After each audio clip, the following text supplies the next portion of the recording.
रुक करते हैं कुछ खास खबरों पर। खबर फर्रुखाबाद से है, जहां केंद्र सरकार एवं राज्य सरकार साल में करोड़ों का बजट पास करती है। बता दें कि हमारे विकास के पहले 20 बिंदु हैं, जिसमें गांव में सीसीटीवी कैमरा, अमृत सरोवर, अमृतवन, दूध डेयरी, क्लिनिक, गौशाला, वृद्धाश्रम आदि बिंदु होना चाहिए। उसके बाद ही गांव खुशहाल होगा, तब जाकर हमारा देश राम राज्य कहलाएगा। ग्राम प्रधान प्रेस वार्ता में क्या कुछ कहा है, देखिए पूरी खबर।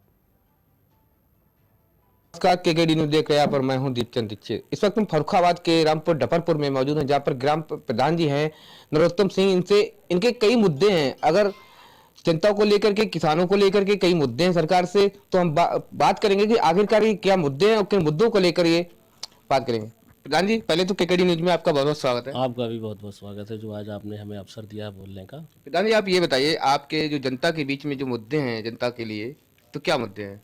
हम एक मुखिया होने के नाते काफ़ी दिनों से विचार किया था कि किस तरीके से हम लोग इशू बनाए, मुद्दे बनाएं, ताकि ग्राम पंचायत में एक समग्र विकास हो सके और ग्राम पंचायत में रोजगार के अवसर भी आ सकें। तो उसी संबंध में हमने करीब पिछले काफ़ी दिनों से प्रयास किया है।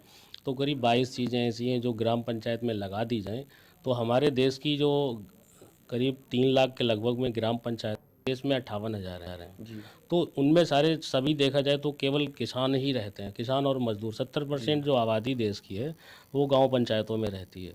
तो उनका समग्र विकास भी हो जाएगा और लोग खुशहाल रहेंगे। और इसमें सबसे बड़ी बात ये है, हमारे 22 बिंदु हैं, इनको पूरा करने के लिए जो केंद्र सरकार का पूरा बजट है 24-25 का, करीब 48 लाख करोड़ का, तो उसका आधा बजट भी नहीं लगेगा। और देश में जो 70% आबादी गाँवों में रहती है वो खुशहाल हो जाएगी। उनको हर उनकी जो ज़रूरत वाली चीज़ें हैं, संसाधन जो हैं, वो गांव में ही अवेलेबल हो सकते हैं। अगर इन चीज़ों को लागू कर दिया जाए तो एक ऐसी हमने राम राज्य की कल्पना की है, क्योंकि राम आ गए हैं हमारे देश में, तो राम राज्य भी आना ज़रूरी है। और एक प्रधान और एक मुखिया होने के नाते इन सारी चीज़ों पर हमने विचार किया है। तो सबसे प्रथम है, अगर देश की हर ग्राम पंचायत में जो तिराहे चौराहे मुख्य हैं गांवों में, उनमें सीसीटीवी कैमरा और सौर ऊर्जा की लाइट के सहित लगा दिया जाए तो लगभग 70% क्राइम रोका जा सकता है। नंबर 2, अगर रोज़गार की बात करें, जैसे गांव पंचायत स्तर पे आप दूध डेयरी लगाइए हर गांव पंचायत पे, और वहाँ एक समिति बनाइए। तो अगर डेयरी गांव में होगी, गांव के 10-20 लोगों को रोज़गार मिलेगा उसी से। और उससे जो गोबर है, उससे खाद, जैविक खाद जो सरकार की मंशा है, उसका भी काम पूरा संचालन वहीं से कर सकते हैं। ऐसे ही इसी क्रम में एक आप अमृत बाग की कल्पना जो हमने इसमें की है।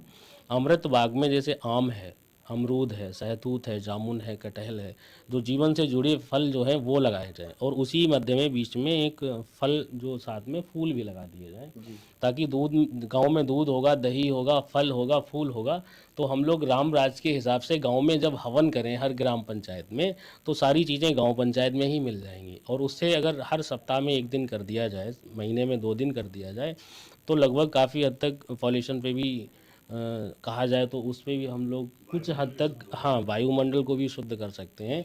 और गांव में एक विचारधारा अच्छी बनेगी। लोग 15 दिन में या 10 दिन में एक साथ बैठते हैं, तो जो बैर भाव है, जो द्वेष है, वो सारी चीज़ों को कम किया जा सकता है।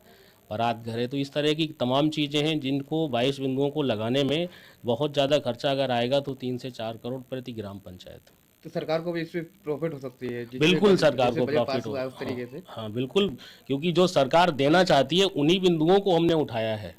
बस शर्त या कल्पना ये है कि वो सारी चीज़ें ग्राम पंचायत स्तर पे लागू कर दी जाएं। स्वास्थ्य विभाग की बात की जाए, हाँ, स्वास्थ्य विभाग जैसे मान लीजिए सरकार दे रही है, हर हर जगह सरकार का अच्छा काम चल रहा है, तो उन चीज़ों को गांव पंचायत स्तर पे हम इसलिए मांगते हैं कि जो गांव पंचायतें शहर से दूर हैं, जहां आने जाने में जो लोगों को दिक्कतें हैं, जो वृद्ध लोग हैं, अगर उनको दवाइयाँ गांव में मिलने लगेंगी तो काफ़ी हद तक सुधार होगा, लोगों को बहुत ज़्यादा लाभ मिलेगा उसका।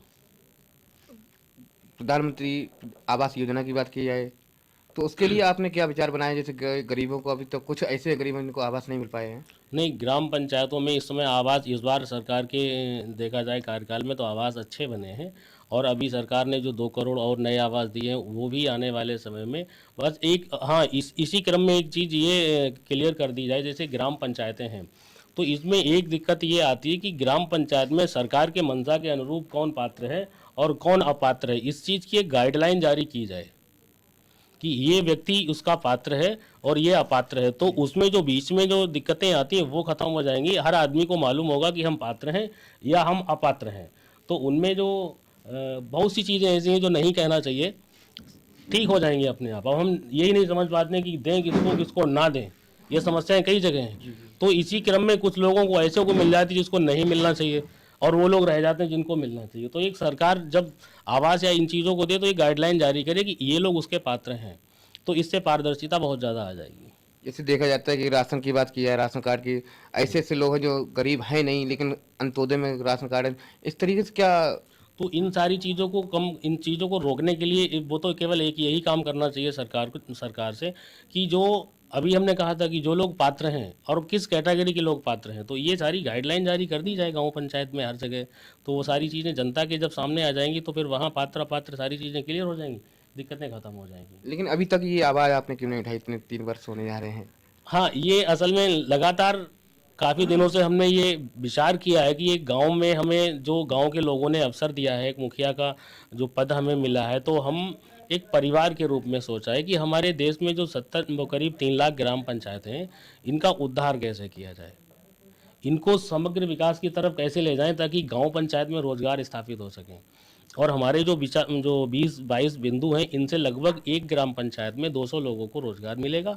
और अगर देखा जाए तो 200 गुणे 3 लाख के लगभग जो 2,55,780 हैं, तो करीब 6 करोड़ लोगों को रोजगार मिल जाएगा, गांव में ही मिल जाएगा। और जिसके लिए शायद सरकार को बजट अलग से आवंटित नहीं करना पड़ेगा, इसी बजट में हो जाएगा। हाँ, क्योंकि जो दूध, मान लीजिए डेयरी अगर आपने गांव में की, तो डेयरी से जो दूध उत्पन्न होगा, जो लोग काम करने वाले हैं, आधा चाहो तो ग्राम निधि में दे दिया जाए, चाहे तो वो पूरा उसको दे दिया जाए।